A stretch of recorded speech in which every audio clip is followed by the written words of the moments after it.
Remue ménage. Remue ménage.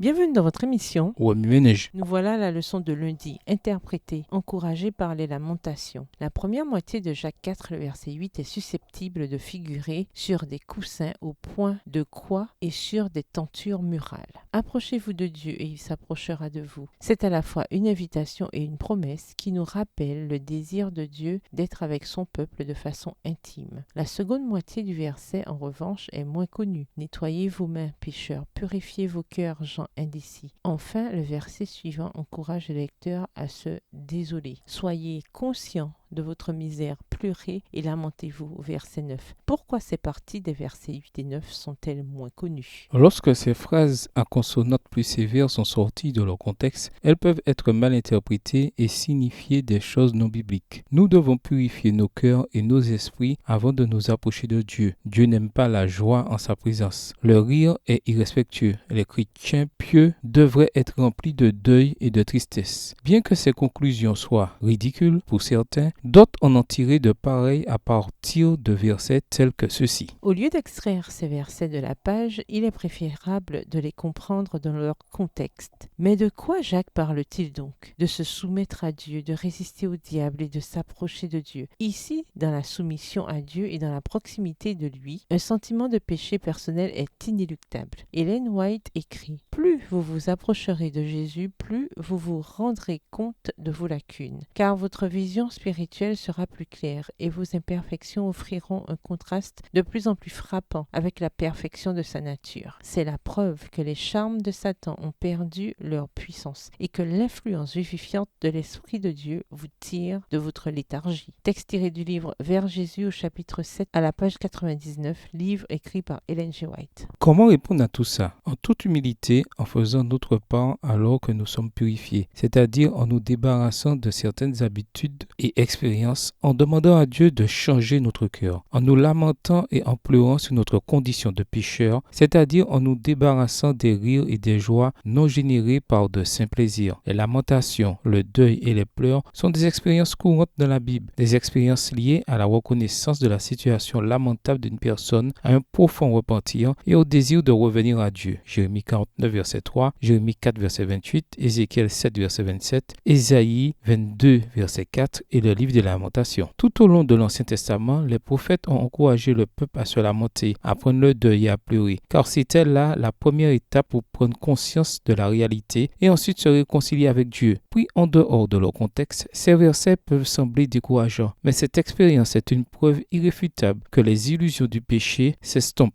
qu'elle cède le pas à une vision claire et un abandon plus profond au Christ. Remue-ménage, après avoir regardé votre texte écrit et annoté, quels éclairages particuliers vos notes semblent-elles indiquer dans l'ensemble? Quelles questions émergent après l'étude de la leçon d'aujourd'hui? Quelle partie trouvez-vous difficile? Quels autres principes et conclusions découvrez-vous? Comment l'humilité personnelle ou l'absence d'humilité personnelle affecte-t-elle notre relation avec Dieu? Au revoir. Et à demain si Dieu veut. Remue ménage.